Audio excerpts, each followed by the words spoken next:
Hello students, my name is Krishna Tomar, Assistant Professor in Electrical Engineering Department, School of Engineering. So today's topic is Introduction to Power System. So what are power system components? So there are basically three types of component in power system. First component is generator, second is transmission line, third is load, or in other ways we can say distribution system. This is the schematic model of typical power system. So in upper section we can see there is a generator, in middle there is a transmission line, and in lower part we can see the load. So power is generated at generator, it is transmitted through transmission line and distributed through the transmission line through different loads. So first component in power system is generator. So in generating station, fuel like water, nuclear energy is converted into electrical energy. So at generator basically thermal energy can be converted into electrical energy, like thermal energy can be generated by coal or nuclear. There are also renewable energy resources like solar energy, wind energy, geothermal, and so on. The electrical power is generated at 11 kV or 25 kV, which is a step up for long distance transmission, because we cannot transmit power at low voltage due to losses. Power plant of the generating substation is mainly classified into three types: thermal power plant, hydro power plant, and nuclear power plant. These are the major type of power plant in our country. Transformers transfer the power with very high efficiency from one level to another level. So it is very important. Transformers are very important component of power system because they transform the one voltage level power into another voltage level of power. So this is a typical picture of generators. Now modeling of power system component. So to study the power system, we need to develop a model so that we can study the operation of the power system. So generator can be represented by one or two idle elements like an idle voltage source or idle current source. So because it is a source, so it can be represented by voltage source or current source. Voltage generator are modeled as idle voltage source in series with resistor. So when we choose this type of modeling, so we have to connect a voltage source in series with resistor. If we choose current source, then we can connect resistor in parallel. Resistor is referred to as internal resistance of the source, and these are the typical modeling of power system generator. So in left we can see the voltage source is there in series with resistor, and in right we can see current source with parallel resistor. Next is transmission line. So transmission line transfer power from source to load. The transmission line carries the overhead line which transfer generated electrical energy from generation to distribution substation. Transmission line may perform two functions. So there are basically two functions. It transports the energy from generating station to bulk receiving stations, and it interconnect two generating power plants. So interconnection is also important function in power system, because nowadays power system is interconnected because day by day load is increasing. So we need to interconnect two or three power system so that we can manage the increment in the load. The neighboring substations are also interconnected through transmission lines. Transmission line above 230 kV is usually referred to as extra high voltage. There are different levels of voltages like 44 to 69 kilowatt and 120 to 315 kilowatt, and there are also more than 230 kilowatt also. Now we will see the modeling of transmission line. So there are basically two type of transmission line, short transmission line and medium transmission line. So first we will see the modeling of short transmission line. The length of the line is less than 80 kilometer. The short transmission line is defined on the basis of distance and voltage also. So operating voltage should be less than 11 kV. Performance of the line is dependent upon the resistance and inductance only. So in this short transmission line, capacitance is neglected because due to low resistance, due to low distance and low voltage, capacitance effect is negligible. So in short transmission line, capacitance effect is negligible because voltage is low and the charging current is simultaneously low. So we can neglect the effect of capacitance in short transmission line. So this is a typical modeling of short transmission line. In load side, we can see the voltage is VR and load is connected to a voltage source Vs, and impedance is represented by Z, which is summation of resistance plus inductance, and current is flowing from source to load. Source current is Is and load current is IR. Because they are connected in series, so the currents are equal.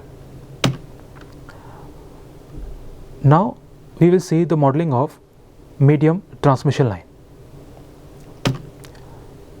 Now the medium transmission line are defined on the basis of distance and voltage also.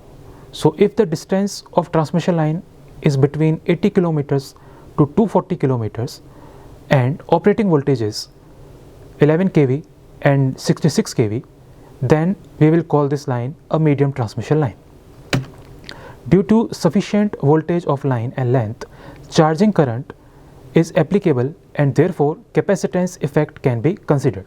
So in medium transmission line, capacitance effect is considered because voltage level is high. It is around 11 kV to 66 kV. So voltage is high, so capacitance effect cannot be neglected. And this is the modeling of T model. So we can represent medium transmission line in two models. So one is T model and second is pi model. And T model, impedance can be divided in two parts, Z by 2 and Z by 2, and capacitance can be connected in shunt between the two impedances. And in left hand side we can see voltage sources there, in right hand side we can see current sources there. There is incoming current, there is outgoing current. Incoming current is Is and outgoing current is IR. Because they are not connected in series, Is will not be equal to IR. We have to apply KCL or KVL to solve the values of Is and IR. Similarly, we can represent medium transmission line in pi model also. In the given figure, we can represent a transmission line in pi model. So impedance is represented by Z and capacitance is divided in two parts. One is connected to sender end and second is connected at receiver's end. And sender end voltage is Vs and sender end current is Is. Receiving end voltage and current are VR and IR. So we can apply KCL and KVL to solve the values of receiving end voltage and current and sending end voltage and currents. Now transmission line modeling in T model can be used in Z matrix formation. So when system is interconnected, we need a matrix formation. So basically in matrix, equations are represented in form of matrix. So when we want to create Z matrix, we can use T model of transmission line. Z matrix is also known as bus impedance matrix, is an important tool in power system analysis. Although it is not frequently used in power flow study, it is used in fault analysis. Pi model is used for Y-bus matrix. Y-bus matrix is used in power flow studies. So power flow study is nothing but study of power system in normal condition. In Y matrix, transmission line is modeled as nominal pi model. So this is a typical pi model of a transmission line. So when we want to create a steady state analysis, we will use a pi model of a transmission line, because we have more parameters in shunt. So in order to evaluate admittances, it is easier to evaluate shunt parameters. So that's why we are using pi model of transmission line.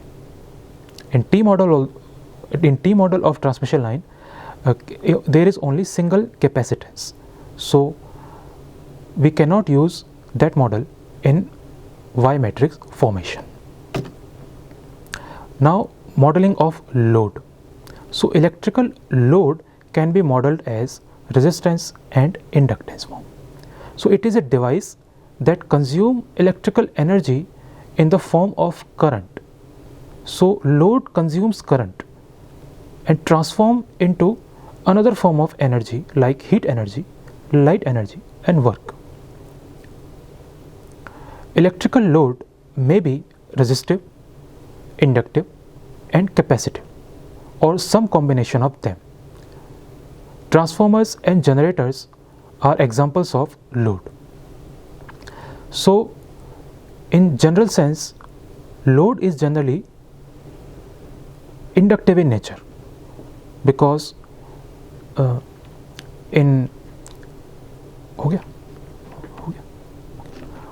so generally load is inductive in nature.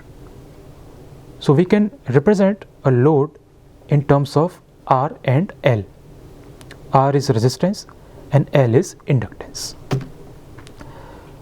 So now we will see per unit system.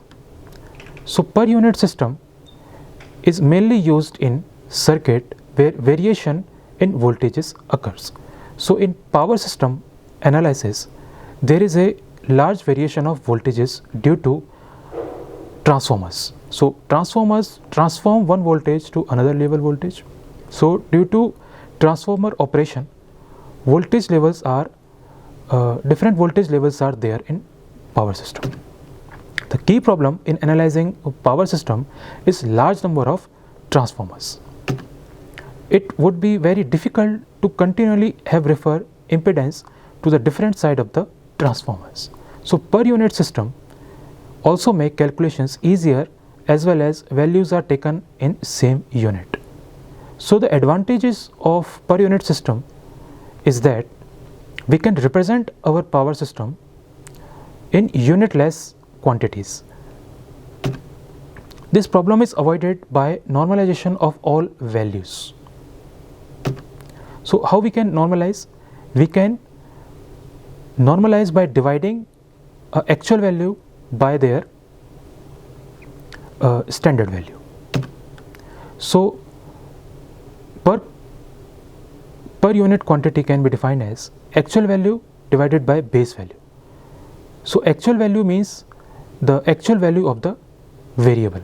Like if we are using resistor, we can use the value of resistor, and we can divide the value of resistor with the base value or standard value of the quantity. So there is a difference between absolute representation and per unit representation. So number of equations required to solve the network is equal to the number of operating voltages. So in power system, as voltage levels are more, so number of equation will become more. If voltage level is n, then number of equation become n. So system become complicated if voltage levels are more. But in per unit quantities, number of equations required to solve is equal to 1. So only one equation is required. So in per unit representation of power system, we can use less calculation. All the electrical quantities are represented with units, like voltage will be represented in volts, current will be represented in amperes, resistance will be represented in ohms, and so on. All electrical unit in per unit system will be represented as unitless quantities, because it is a ratio. It is a ratio between actual value and base values. So quantities are cancelled out. So there is no unit in per unit quantities. So performance of all equipment of the network are evaluated one by one in absolute representation, but in per unit representation, performance of the equipment are evaluated simultaneously. So per unit system has various advantages. So what is per unit system? So sometimes it is more convenient to represent the value of current, voltage, impedance, power in per unit value rather than amperes, volt or ohms and kilowatt. So the main advantage is it is unitless quantity and ratio of same dimension. So we have to divide voltage with the base value of voltage. We can divide the resistance with the base value of resistance. Similarly, if we want to calculate the per unit value of power, we have to divide the actual value of power with the base value of power. So per unit value is the ratio of actual value to the reference value or base value. So this is a typical formula of per unit value. It is ratio of actual value divided by base value. So per unit value is nothing but actual value divided by base value. So we can evaluate different values of the power system parameter using this formula, like voltage, current, power, impedance can be represented as per unit system. It is customary to select two base quantities to define per unit quantity. So we have to define base quantity in any per unit system. So if we want to evaluate the per unit value of current, we can divide the actual value of current to the base value of current. Similarly, per unit of value of voltage can also be evaluated, power, impedance, resistance and reactance. All the values of the all the parameters of the power system can be evaluated using per unit system. What are the advantages of per unit system? So there are many, basically two advantages of using per unit system. Per unit system representation converts multi-level voltage into single level voltage. Due to transformer action, the voltage levels are different in power system. So we can normalize the system using per unit system. It relieves the analyst of the need of refer circuit quantities to one or other side of the transformer, making calculations easier. So calculations are easier in per unit system. So there is only one equation to solve in per unit system, but in actual representation we have to analyze n number of equations. So if there are n number of voltages, there will be n equations, so we have to evaluate all the equations. But in per unit system there is only one equation to solve, and the values are in narrow range because per unit value is between 0 and 1. So there is a narrow range of value. So this is a typical diagram of power system. Due to the transformer action, there will be voltage change in the power system. So this voltage change will cause calculation problems. So we can simplify those calculation problems using per unit analysis. Now we will see single line diagram. So in order to define a power system, we need to define single line diagram. So single line diagram is basically representation of various power system components with their symbolic representation. So we can use generator, like we have defined this single line diagram of a power system. So in left hand side there is a generator, in middle there is a transformer, and there are basically two transformers, T1 and T2. There is a motor. The single line diagram is the representation of power system using simple symbol for each component. Single line diagram of a power system is a network which show main connection and arrangement of the system component along with their data, such as output rating, voltage, resistance and reactance. It is not necessary to show all the components of the system on single line diagram. Circuit breakers need not to be shown in load flow analysis but must be used in protection studies. So if we are doing load flow analysis, it is a study of power system in normal condition. So in that situation we don't need circuit breakers. So we can eliminate the circuit breaker in load flow analysis, and if we are doing protection analysis or fault analysis, we can use circuit breaker for analysis purposes. In single line diagram, the system component is usually drawn in the form of their symbols. Generator and transformer, star, delta, neutral, earthing are indicated by symbols. Circuit breakers are represented by rectangular blocks. So this is a typical single line diagram of a power system. It includes generator, transformers, motor, and the winding of the transformers and generator is also represented. If it is star winding, we have to represent the star winding. If it is delta, we have to mention the delta. So it is difficult to draw a single line diagram of few components. For simplification, impedance diagram is used for representing a power system components. So we cannot represent some complicated components of power system using single line diagram. For that purposes, we have to go to impedance diagram. So impedance diagram for power system. Impedance diagram, in impedance diagram, each components is represented by equivalent circuit. The synchronous generator at generating station by a voltage source in series with resistance and reactance. Transformer by nominal pi equivalent circuit. Load is assumed to be passive and represented by resistance and inductive reactance in series. So it is the typical impedance diagram of power system. So generator in left hand side is represented by voltage source in series with resistance and an inductor.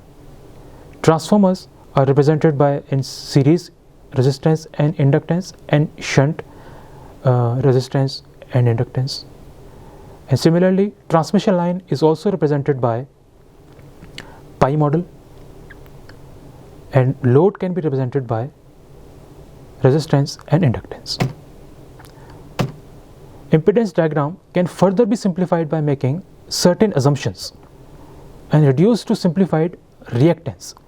So we can use some assumptions to simplify the impedance diagram, like we can eliminate the value of resistance. So reactance diagram is further simplification of impedance diagram only. Reactance diagram is drawn by neglecting the effective resistance of generator, armature, transformer winding resistance, transmission line resistance, line charging and magnetizing circuit of transformer. So reactance diagram give an accurate result for many power system studies such as short circuit studies.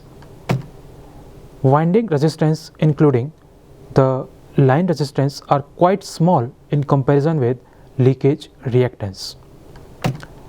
Shunt path, which include the charging and transformer magnetizing circuit, provide a very high parallel impedance with fault. So this is a typical reactance diagram for power system. It is considered that if the resistance is less than 1/3 of the reactance, resistance can be ignored. The error introduced will be not more than 5%. If error is more than 12%, we cannot use this assumption, because the error means the calculations give higher value than the actual value. Thank you. So this is the end of our introduction to power system. Thank you so much.